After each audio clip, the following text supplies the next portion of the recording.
کیا نظر بد کی واقعی کوئی حقیقت ہے؟ یہ کس قدر اثر انداز ہوتی ہے؟ کیا جنات کی بھی نظر لگ جاتی ہے؟ نظر بد کے اسباب، علاج، علامات اور اس سے بچنے کا طریقہ اسلام نے ہمیں کیا بتایا ہے؟ السلام علیکم ناظرین، اکثر ہم لوگوں سے سنتے چلے آ رہے ہیں کہ فلاں کو کوئی اچانک مصیبت آن پڑی، یا اچانک بہت بڑا نقصان یا بیماری یا کوئی بھی مسئلہ ہوا تو نظر بد لگنے کی وجہ سے ہوا ہے۔ نظر بد اتارنے یا اس کے علاج اور اس سے چھٹکارا حاصل کرنے کے لیے ہم معاشرے میں کئی بدعات دیکھتے ہیں، جیسا کہ لوگ اپنی نئی گاڑی کے آگے جوتی لٹکا دیتے ہیں، یا اس پر یا اس کے نیچے کالا کپڑا لٹکا دیتے ہیں، یا مکان کے آگے ہنڈیا لٹکا دیتے ہیں، یا مرچ کے ذریعے بھی نظر بد کا اثر ختم کرتے ہیں یا اس سے علاج کرتے ہیں، یا تعویذ پہنتے ہیں جس پر اکثر تو شرکیہ کلمات حتیٰ کہ کفریہ کلمات بھی لکھے ہوتے ہیں۔ اور اس کے علاوہ بھی بہت سی خرافات اور بدعات معاشرے میں رونما ہوتی ہیں اور ہو رہی ہیں جن کو شمار نہیں کیا جا سکتا۔ مگر سب سے پہلے تو یہ جان لیں کہ کیا نظر بد کی واقعی کوئی حقیقت ہے؟ تو نظر بد کی توثیق میں ہمیں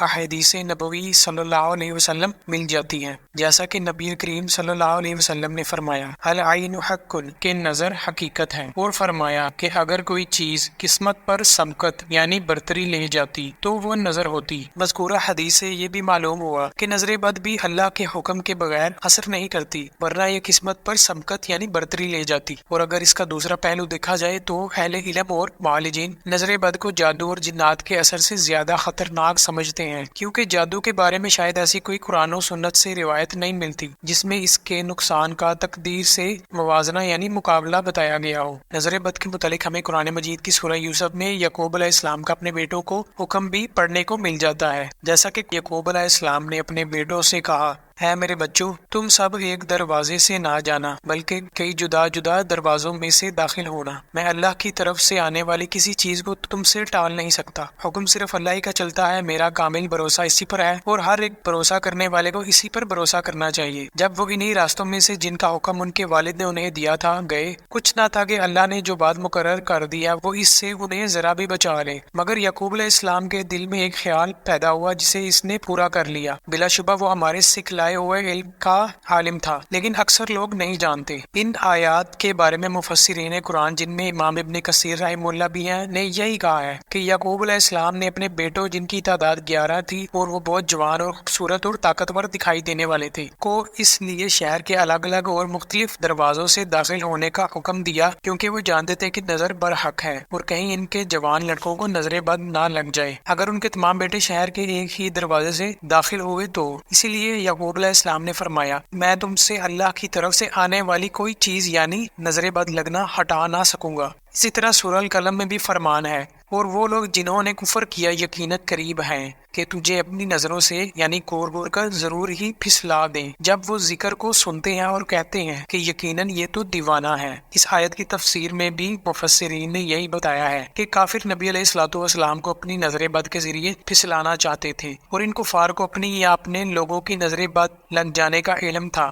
یعنی ان مذکورہ قرآنی آیات سے پتہ چلتا ہے کہ نظر بد کی واقعی ایک حقیقت ہے اور بہت خطرناک اثرات رکھتی ہے۔ اور اس آیت سے یہ بھی معلوم ہوا کہ اللہ کے حکم کے بغیر نظر بد نہیں لگتی، ورنہ کفار اپنے حسد کی بنا پر نبی صلی اللہ علیہ وسلم کو نظر بد لگا دیتے تاکہ آپ علیہ الصلوۃ والسلام کو نقصان پہنچایا جا سکے۔ اس سے یہ بھی پتہ لگتا ہے کہ بعض حاسدین کو علم ہوتا ہے کہ ان کی نظر بد لوگوں کو اثر کرتی ہے، لیکن اہل علم اور معالجین اور اس کے علاوہ کتاب و سنت کے دلائل سے بھی یہ معلوم ہوتا ہے کہ ہر حاسد کی نظر بد نہیں لگتی، مگر نظر بد اس کی بھی لگ جاتی ہے جو آپ سے حسد نہیں کرتے، یعنی آپ کے پیاروں کی بھی نظر لگ جاتی ہے۔ اس کی وجہ اور تفصیل آگے جا کر ہم بتائیں گے۔ اسی طرح نظر بد سے متعلق اور بھی احادیث ہیں، جیسا کہ نبی صلی اللہ علیہ وسلم نے ام سلمہ کے گھر میں ایک لڑکی دیکھی جس کے چہرے پر کالے دھبے پڑ گئے تھے اور اس بچی کا رنگ زرد ہو گیا تھا۔ نبی صلی اللہ علیہ وسلم نے فرمایا اس پر دم کروا دو کیونکہ اسے نظر بد لگ گئی ہے۔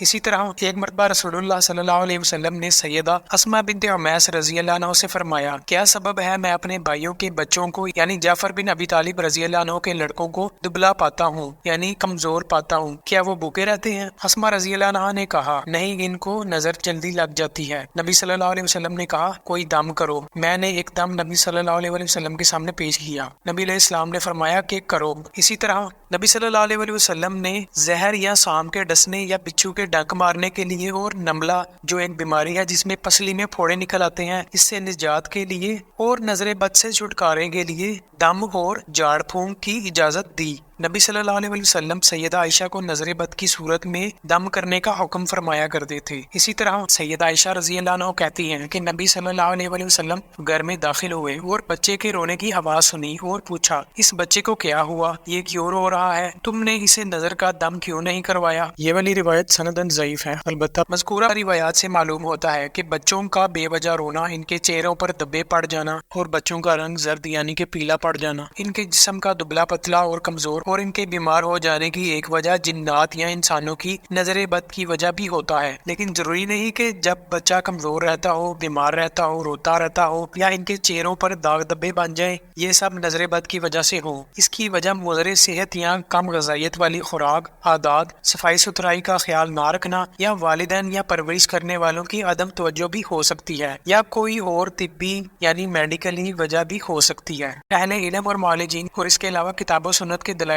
نظر بد کو جنات یا جادو کی وجہ قرار نہیں دیتے، بلکہ نظر بد اپنا باقاعدہ اثر رکھتی ہے اور یہ جادو اور جنات سے الگ چیز ہے، یعنی یہ غالباً انسان کے جسم یا آنکھوں سے ایسی شعاعیں نکلتی ہیں جو دوسرے کو سخت ترین نقصان تک پہنچا سکتی ہیں۔ واللہ اعلم بالصواب۔ لیکن نظر بد قرآن و حدیث کی روشنی میں ایک حقیقت ہے۔ اسی طرح نبی صلی اللہ علیہ وسلم کے دور میں بھی ایک صحابی کو دوسرے صحابی کی نظر بد لگ گئی تھی، جس کا تفصیلی واقعہ یہ ہے کہ مدینہ سے باہر جوفا کے قریب ایک جگہ قرار میں عامر بن ربیعہ رضی اللہ عنہ کا گزر سہل بن حنیف رضی اللہ عنہ کے پاس ہوا۔ سہل رضی اللہ عنہ اس وقت نہ آ رہے تھے۔ سہل رضی اللہ عنہ کافی گوری رنگت اور سفید جلد والے تھے، یعنی سہل رضی اللہ عنہ کی جلد بہت خوبصورت تھی۔ اس دور میں مرد حمام میں اکثر باہر نہاتے تھے اور جسم یا بدن کا کچھ حصہ نظر آتا تھا۔ جب سہل رضی اللہ عنہ نے اپنا جبہ اتارا تو عامر رضی اللہ عنہ نے کہا، میں نے آج سے پہلے ایسا نہیں دیکھا اور نہ میں نے پردے میں رہنے والی قواری دوشیزہ کا بدن ایسا دیکھا۔ سہل رضی اللہ عنہ یہ سن کر تھوڑی ہی دیر میں چکرا کر گر پڑے تو انہیں نبی صلی اللہ علیہ وسلم کی خدمت میں لایا گیا اور عرض کیا گیا کہ سہل کی خبر لیجیے جو چکرا کر گر پڑے ہیں، وہ تو اپنا سر بھی نہیں اٹھاتے۔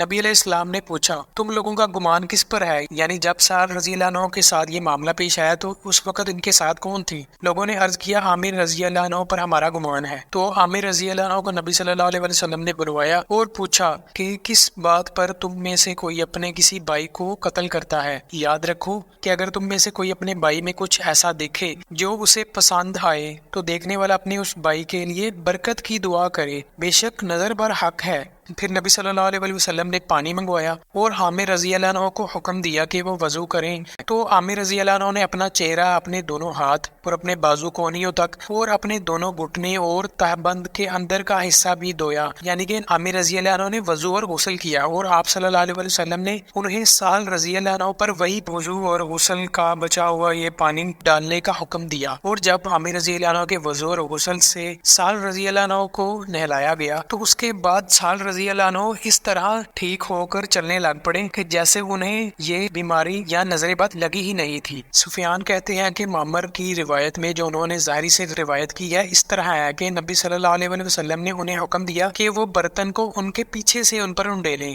اس سے یہ ثابت ہوتا ہے کہ جس کی نظر لگی ہے اس کا وضو اور غسل کا پانی چہرہ اور دونوں ہاتھ کونیوں تک اور اپنے دونوں گھٹنے اور تہبند کا اندر کا حصہ دھویا جائے گا، اور اس وضو اور غسل کے پانی کو ایک برتن میں جمع کیا جائے گا، اور جسے نظر لگی ہے اسے اس پانی میں نہلایا جائے گا، اور اس پانی کو اس مریض کے سر کے پچھلے حصے سے انڈیلنا شروع کیا جائے گا، اور پھر مکمل جسم کو اس پانی سے نہلایا جائے گا۔ یہاں یہ بھی پتہ چلتا ہے کہ نظر بد ضروری نہیں کہ حاسد ہی کی لگے، بلکہ اپنے چاہنے والے یا غیر حاسد کی بھی لگ جاتی ہے۔ اور عامر رضی اللہ عنہ تو بدری صحابی تھے جن کی نظر سیدنا سعد رضی اللہ عنہ کو لگی تھی، اور بدری صحابیوں کا وہ مقام ہے کہ ایک بدری صحابی نے مشرکین مکہ کو ایک لونڈی کے ذریعے خط بھجوایا جس میں انہوں نے مدینہ کے مسلمانوں کا ارادہ جنگ کی اطلاع دی، مگر وہ خط صحابہ کرام نے اس عورت سے راستے میں ہی پکڑ لیا اور پتہ چل گیا کہ یہ خط فلاں بدری صحابی نے دیا۔ تو عمر رضی اللہ عنہ نے نبی صلی اللہ علیہ وسلم سے اس بدری صحابی کی گردن اڑانے کا حکم چاہا کہ انہوں نے غداری کی ہے۔ تو آپ صلی اللہ علیہ وسلم نے عمر رضی اللہ عنہ سے کہا کہ کیا یہ بدر والوں میں سے نہیں؟ آپ صلی اللہ علیہ وسلم نے کہا، اللہ تعالیٰ نے اہل بدر کے حالات کو پہلے ہی جان لیا تھا اور اللہ تعالیٰ خود کہہ چکے ہیں تم جو چاہو کرو تمہیں جنت ضرور ملے گی یا تمہاری بخشش ہو چکی ہے۔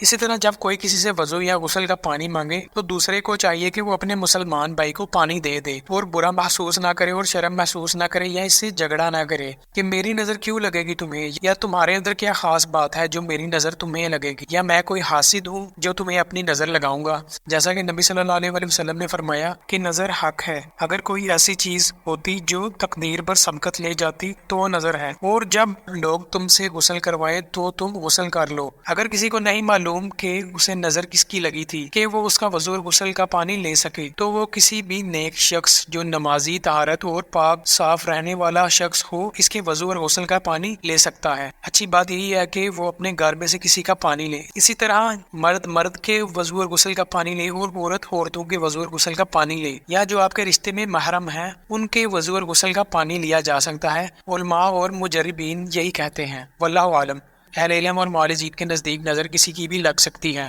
یعنی ماں کی اپنے بچے کو، اسی طرح اپنی چیز کو اپنی نظر یا اپنے آپ کو بھی اپنی نظر لگ جاتی ہے، واللہ عالم۔ اگر آپ اپنی پسندیدہ نعمتوں کو دیکھیں یا یاد آ جائے تو اس پر اپنے لیے برکت کی دعا کریں اور ساتھ میں ماشاء اللہ لا قوت الا باللہ بھی کہہ دیں۔ اگر آپ اللہ تعالیٰ سے اس نعمت پر برکت کرنے کی دعا نہیں مانگیں گے تو ان نعمتوں کو نظر بد لگنے کے امکانات زیادہ ہیں، بالخصوص اگر آپ صبح و شام کے حفاظتی اذکار 5 وقت کی نمازوں کے ساتھ باقاعدگی سے نہیں پڑھتے۔ اہل علم کے نزدیک نظر بد اندھے کی بھی لگ جاتی ہے۔ مثلا اگر کسی اندھے کو کسی کی نعمت کے بارے میں بتایا جائے اور اگر وہ اس پر برکت کے دعائیہ الفاظ نہیں کہے گا تو دوسرے پر اس کی نظر بد لگنے کے امکانات زیادہ ہیں، بالخصوص اگر آپ صبح و شام کے حفاظتی اذکار 5 وقت کی نمازوں کے ساتھ باقاعدگی سے نہیں پڑھتے۔ اسی طرح نظر بد لگنے یا اثر کرنے کے لیے ضروری نہیں کہ وہ نعمت یا وہ شخص آپ کے سامنے ہو اور نظر آئے، بلکہ یہ دور کسی ملک میں بیٹھے ہوئے شخص کو کسی دوسرے ملک میں رہنے والے کسی شخص کی بھی لگ جاتی ہے اگر وہ اس کی نعمت کے بارے میں جان لے اور وہ صاحب نعمت کے لیے برکت کی دعا نہ کرے تو نظر لگنے کے امکانات زیادہ ہیں، بالخصوص اگر صاحب نعمت صبح شام کے اذکار نہ کرتا ہو، نماز کی پابندی نہ کرتا ہو، پھر تو نظر بد لگنے کا غالب امکان ہوتا ہے۔ مگر یہ بات یاد رکھیں کہ نظر اللہ کے حکم کے بغیر نہیں لگتی اور نہ ہی یہ تقدیر پر سبقت لے سکتی ہے۔ اسی طرح نظر بد کے متعلق چند روایات بھی آپ کو بتا دیتے ہیں جو سندن تو کمزور ہیں مگر بعض علماء نے ان کو درست بھی قرار دیا ہے، لیکن ان کے متن کا بیشتر حصہ مفہوم کے لحاظ سے درست معلوم ہوتا ہے، واللہ عالم۔ جیسا کہ ایک حدیث ہے کہ نبی صلی اللہ علیہ وسلم نے فرمایا کہ نظر حق ہے، نظر انسان کو قبر اور اونٹ کو ہنڈیا تک پہنچا دیتی ہے، میری امت کے اکثر لوگ نظر بد کی وجہ سے ہی ہلاک ہوں گے۔ اور ایک روایت میں نبی صلی اللہ علیہ وسلم کا فرمان ہے کہ قضاء و قدر کے بعد نظر بد اکثر لوگوں کی موت کا سبب بنتی ہے۔ اسی طرح ایک اور روایت میں نبی صلی اللہ علیہ وسلم نے فرمایا کہ نظر کا لگ جانا سچ ہے، بے شک نظر بد آدمی کو اللہ کے حکم سے دیوانہ کر دیتی ہے اور یہ آدمی کو اونچائی سے اتار دیتی ہے۔ نظر بد کی وجوہات کیا ہیں؟ جو چیز یا نعمت نئی یا انوکھی یا منفرد ہو اور قابل رشک ہو، حیرت میں ڈال دینے والی ہو اور وہ اس کے پاس ہو جس کے آس پاس ایسی چیز کم لوگوں کے پاس میسر ہو یا میسر ہی نہ ہو اور دیکھنے والا بھی حسرت سے دیکھتا ہو اور ساتھ میں برکت کی دعا نہ کرتا ہو، یا نظر بد والا حاسد اس چیز کو دیکھنے یا اس کے علم میں آ جائے تب اس کو یا اس چیز کو نظر بد لگ جانے کے امکانات زیادہ ہوتے ہیں، بالخصوص جب حفاظتی اذکار نہ کیے جاتے ہوں صبح شام کی نمازوں کے ساتھ۔ اور جو چیز خوبصورت اور قابل رشک ہو لیکن اس کے ارد گرد ایسی قابل رشک اور خوبصورت چیزیں عام ہوں وہاں نظر بد کے امکانات کم ہوتے ہیں۔ یہ ایسا ہے کہ اگر کسی محلے میں کوئی عام سا گھر اچانک نئی تعمیر سے خوبصورت بن جاتا ہے اور اس کے ارد گرد والے گھروں کی حالت اس سے کئی درجہ کم ہو تو وہاں نظر بد کے امکانات زیادہ ہیں، کیونکہ ہر کوئی تو برکت کی دعا نہیں دیتا۔ لیکن اگر کسی اچھے علاقے یعنی ہاؤسنگ سوسائٹی میں آپ خوبصورت گھر بنائیں تو وہاں نظر بد لگنے کے امکانات کم ہیں، کیونکہ وہاں کے ارد گرد اس جیسے یا اس سے بھی خوبصورت گھر ہوتے ہیں۔ مگر یہ بات بھی یاد رکھ لیجئے کہ اللہ کے حکم کے بغیر نظر نہیں لگ سکتی اور یہ تقدیر کو نہیں ٹال سکتی۔ اگر آپ کو یہ نہیں معلوم کہ آپ کو نظر کس کی لگی ہے تو نبی صلی اللہ علیہ وسلم نے اس کا بھی ہمیں علاج بتایا ہے۔ نبی صلی اللہ علیہ وسلم نے نظر بد کا علاج معوذتین یعنی کہ سورہ الفلق اور سورہ الناس سے کرنے کا کہا ہے، اور جب معوذتین یعنی کہ سورہ الفلق اور اور سورہ الناس نازل ہوئی تو نبی صلی اللہ علیہ وسلم نے انہیں لے لیا اور باقی سب دعاؤں کو چھوڑ دیا۔ صبح و شام کے اذکار میں تمام فرض نمازوں کے بعد سورہ الاخلاص، سورہ فلق اور سورہ الناس کا پڑھنا لازم ہے، جبکہ فجر اور مغرب کے بعد 3 مرتبہ سورہ الاخلاص، سورہ فلق اور سورہ الناس کا پڑھنا لازم ہوگا۔ بعضوں کے نزدیک شام کا وقت عصر کے بعد شروع ہو جاتا ہے، واللہ عالم، مگر آپ عصر کے بعد بھی پڑھ سکتے ہیں اور مغرب کے بعد، جیسا کہ عبداللہ بن خبیب رضی اللہ عنہ کہتے ہیں، ہم نے ایک بارش والی سخت تاریک رات میں نبی علیہ السلام کو تلاش کرنے نکلی تاکہ آپ ہمیں صلاۃ پڑھا دیں، چنانچہ میں نے آپ کو پا لیا اور آپ نے کہا کہو، تو میں نے کچھ نہ کہا۔ نبی صلی اللہ علیہ وسلم نے پھر کہا کہو، مگر میں نے کچھ نہ کہا۔ پھر آپ صلی اللہ علیہ وسلم نے دوبارہ فرمایا کہو، میں نے کہا کیا کہوں؟ نبی صلی اللہ علیہ وسلم نے فرمایا قل هو اللہ احد اور معوذتین، یعنی کہ نبی صلی اللہ علیہ وسلم نے صحابی کو سورہ اخلاص، سورہ فلق اور سورہ الناس پڑھنے کا کہا، اور نبی علیہ السلام نے کہا صبح اور شام 3 مرتبہ پڑھ لیا کرو،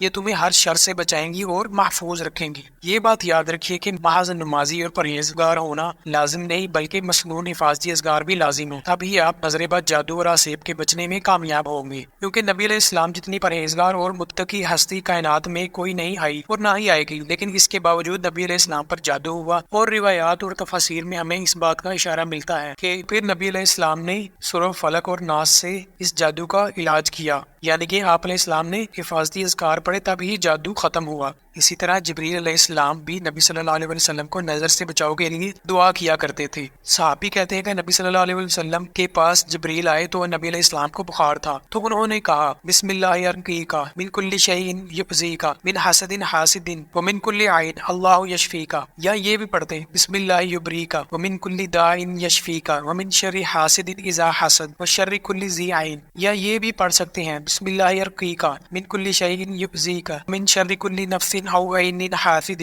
اللہ یشفیکا بسم اللہ ارقیکا۔ اس کا ترجمہ یہ ہے اللہ کے نام سے میں آپ پر دم کرتا ہوں ہر اس چیز سے جو آپ کو اذیت دے، حاسد کے حسد اور ہر نظر بد سے، اللہ تعالیٰ آپ کو شفا عطا کرے۔ اسی طرح سیدہ عائشہ رضی اللہ عنہ نبی صلی اللہ علیہ وسلم کو نظر کا دم کیا کرتی تھی، اپنا ہاتھ نبی صلی اللہ علیہ وسلم کے سینے پر رکھتی اور یہ دعا پڑھتی امسح البأس رب الناس بیدک الشفاء لا کاشف له الا انت۔ اس کا ترجمہ یہ ہے اے لوگوں کے رب، یہ تکلیف دور کر دے، شفا تیرے ہاتھ میں ہی ہے، تیرے سوا کوئی شفا دینے والا نہیں۔ ابن عباس رضی اللہ عنہ نے کہا کہ نبی صلی اللہ علیہ وسلم حسن و حسین رضی اللہ عنہما کے لیے پناہ طلب کیا کرتے تھے اور فرماتے تھے کہ تمہارے بزرگ دادا ابراہیم علیہ السلام بھی ان کلمات کے ذریعے اللہ کی پناہ اسماعیل اور اسحاق علیہ السلام، یا کہا کہ یعقوب اور اسماعیل علیہ السلام کے لیے مانگا کرتے تھے اعوذ بکلمات اللہ التامہ من کل شیطان وہامہ ومن کل عین لامہ، میں پناہ مانگتا ہوں اللہ کے پورے کلمات کے ذریعے ہر ایک شیطان سے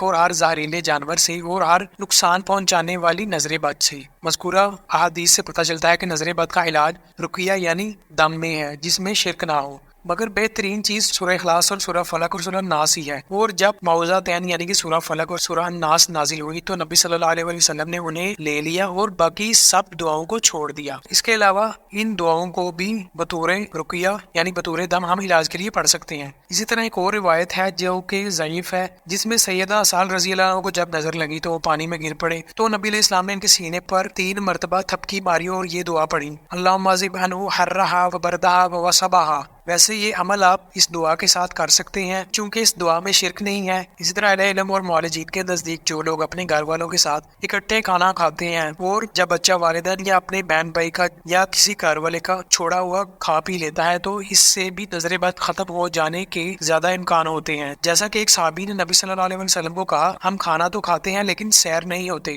نبی علیہ السلام نے فرمایا کہ شاید تم الگ الگ کھاتے ہو، انہوں نے کہا جی ہاں۔ فرمایا کہ اپنے کھانے پر جمع ہو جایا کرو اور کھانے کے وقت اللہ کا نام لیا کرو، اللہ تمہارے کھانے میں برکت ڈال دے گا۔ یہ والی روایت ضعیف ہے، البتہ بعض نے اس کو صحیح بھی کہا ہے۔ ایک اہم احتیاط یہ کرو کہ دکھلاوے اور نمائش سے بچو، جیسا کہ ایک حدیث ہے جو سندن تو کمزور ہے مگر اس کا متن کا بیشتر حصہ مفہوم کے لحاظ سے درست معلوم ہوتا ہے کہ نبی علیہ السلام نے فرمایا اپنی ضروریات پورا کرنے کے لیے رازداری سے مدد لو یا رازداری سے کام کیا کرو، اس لیے کہ ہر منعم یعنی کہ صاحب نعمت یعنی کہ جس پر نعمت کی گئی ہے اس سے حسد کیا جاتا ہے۔ واللہ عالم۔ جیسا کہ یعقوب علیہ السلام نے بھی اپنے تمام بیٹوں کو ایک ساتھ شہر میں داخل ہونے سے منع فرمایا تھا، کیونکہ جوان اور خوبصورت اولاد ہونا اور پھر کثیر تعداد میں ہونا اور وہ بھی بیٹے ہونا کسی نعمت سے کم نہیں، یعنی انہوں نے بھی اپنی نعمت کو نمایاں ہونے سے بچنے کی تلقین فرمائی۔ اس لیے ہمیں چاہیے کہ ہم اپنی خوشی اور نعمتوں، چاہے وہ اولاد، مال یا تعلقات کی صورت میں ہو، اس کا پرچار نہ کریں، جیسا کہ آج کل لوگ سوشل میڈیا، انٹرنیٹ، عوامی مقامات یا سر عام کرتے ہیں یا دکھاتے ہیں۔ اسی طرح تعلقات کو بھی نظر لگ جاتی ہے، چاہے وہ آپ کے کسی رشتہ دار سے تعلقات ہو یا کسی دوست سے تعلقات ہو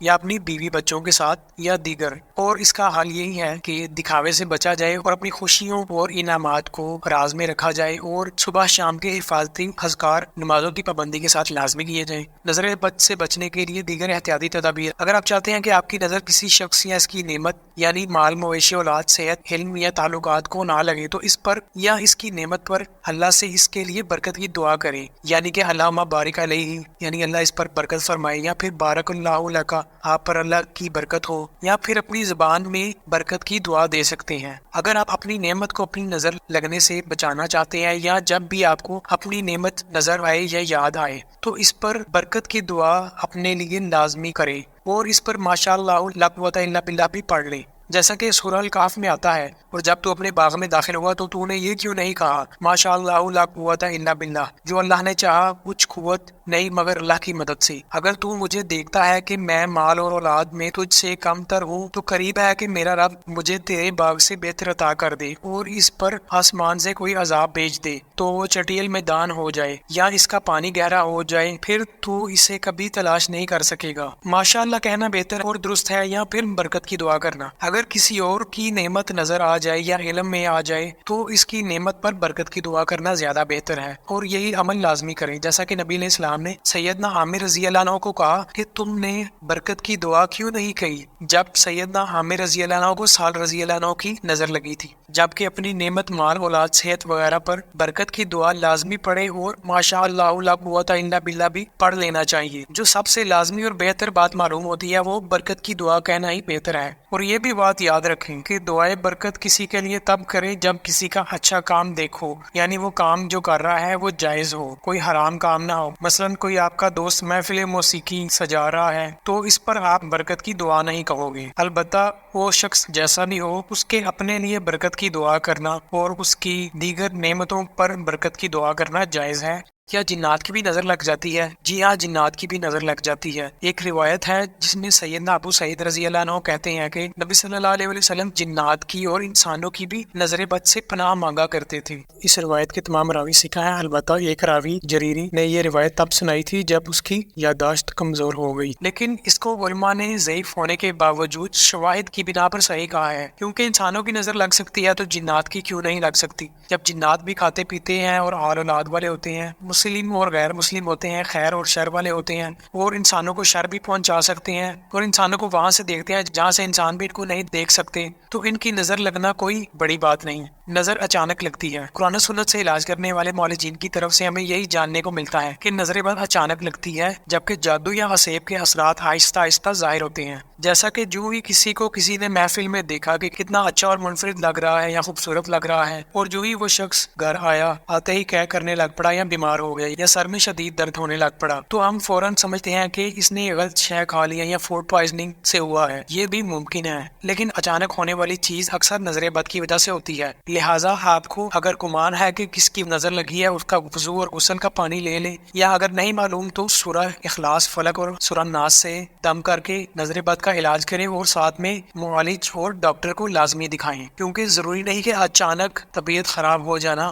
نظر یا جادو کی علامت ہے، بلکہ یہ جسمانی مسئلہ بھی ہو سکتا ہے۔ نظر بد کے واقعات ایسے بھی آتے ہیں کہ جس طرح ماحول میں لڑکیوں کو شادی کے موقع پر سجا کر دکھایا جاتا ہے، یا لڑکے والوں کو جہیز میں انعام وغیرہ دکھائے جاتے ہیں، یا اس کی نمودار نمائش کی جاتی ہے اور شرعی احکامات کی مخالفت کی جاتی ہے، وہاں بھی نظر بد اکثر لگ جاتی ہے، جس کی وجہ سے شادی کے فوراً بعد میاں بیوی کے تعلقات میں خرابی پیدا ہو جاتی ہے، یا کوئی اور نقصان ہو جاتا ہے، یا ان کی طلاق وغیرہ بھی ہو جاتی ہے۔ یا کسی عورت نے دوسری عورت سے پوچھا کہ تمہارا خاوند کیسا ہے معاملات میں، تو اس عورت نے اسے کہا کہ میرا خاوند بہت اچھا ہے، ہر خواہش و ضرورت پوری کرتا ہے، بچوں کو خوش رکھتا ہے، وغیرہ وغیرہ، اور سننے والی سے رہا نہیں گیا کیونکہ اس کے ہاں تو ایسا کچھ نہیں، یا اس کے دل میں حسد پیدا ہو گیا، یا اگر حسد نہیں تو حسرت سی پیدا ہو گئی، اور اس سننے والی عورت نے نہ اس پر برکت کی دعا کی۔ اب جو ہی وہ اس کے گھر سے گئی، ساتھ ہی یا چند دنوں بعد اس کے گھر بار میں اچانک کوئی بڑا نقصان حادثہ ہو گیا، یا اس کا خاوند بیمار پڑ گیا، یا اس کے معاشی حالات میں تنگی آ گئی، یا میاں بیوی کے تعلقات خراب ہو گئے، یا کسی کو خوبصورت اور مہنگی گاڑی میں دیکھ لیا اور کہہ دیا واہ کیا کمال کی گاڑی ہے، گاڑی کا مالک بھی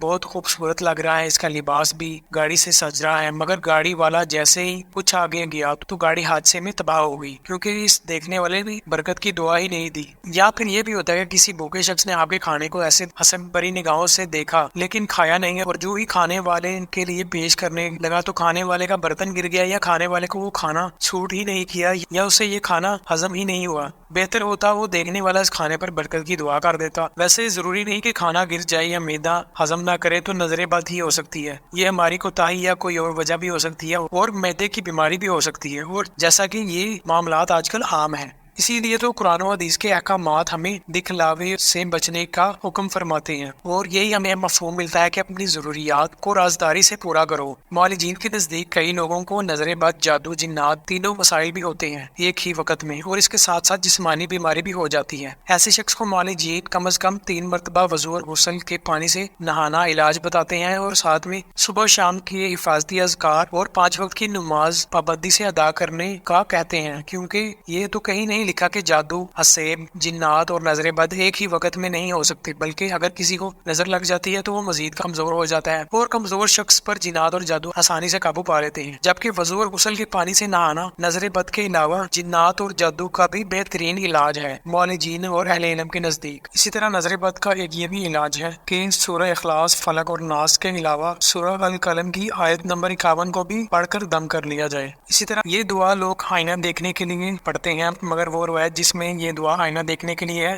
یہ ثابت نہیں۔ البتہ آپ آئینہ دیکھتے ہوئے بھی پڑھ سکتے ہیں، یا جب مرضی پڑھ لیں، یا جب آپ کو اپنی نعمت یاد آئے تب بھی آپ پڑھ سکتے ہیں۔ اللہم کما حسنت خلقی فحسن خلقی۔ اگر آپ مختلف علاج کے طریقے اپنا کر تھک گئے ہیں تو اللہ تعالیٰ کے آگے تہجد کے وقت جھک جائیں اور اللہ کے آگے اپنی مشکلات، پریشانی، مسئلہ پیش کریں، جیسا کہ نبی علیہ السلام نے فرمایا کہ ہمارا پروردگار بلند برکت والا ہے، ہر رات کو اس وقت آسمان دنیا پر آتا ہے جب رات کا آخری تہائی حصہ رہ جاتا ہے، اور فرماتا ہے میں بادشاہ ہوں، کون ہے جو مجھ سے دعا کرے کہ میں قبول کروں، کون ہے کہ مجھ سے مانگے کہ میں اسے دوں، کون ہے کہ مجھ سے مغفرت مانگے کہ میں اسے بخش دوں۔ غرض کی صبح روشن ہونے تک ایسا ہی فرماتا ہے۔ اسی لیے صحابہ رضوان اللہ علیہ مجمعین اخیر رات میں عبادت کرنا بنسبت اول رات کے پسند کرتے تھے۔ اس کے علاوہ کوئی بھی پریشانی اور بیماری ہو تو صدقہ کریں، کیونکہ صدقہ بلا کو ٹالتا ہے، صدقہ مال کو کم نہیں کرتا۔ اس کے علاوہ اپنے معاملات کو دیکھیں کہ آخر میری دعا کیوں نہیں قبول ہو رہی، کیونکہ اگر آپ کوئی غیر شرعی کام کرتے ہیں آپ کی دعائیں قبول نہیں ہوں گی،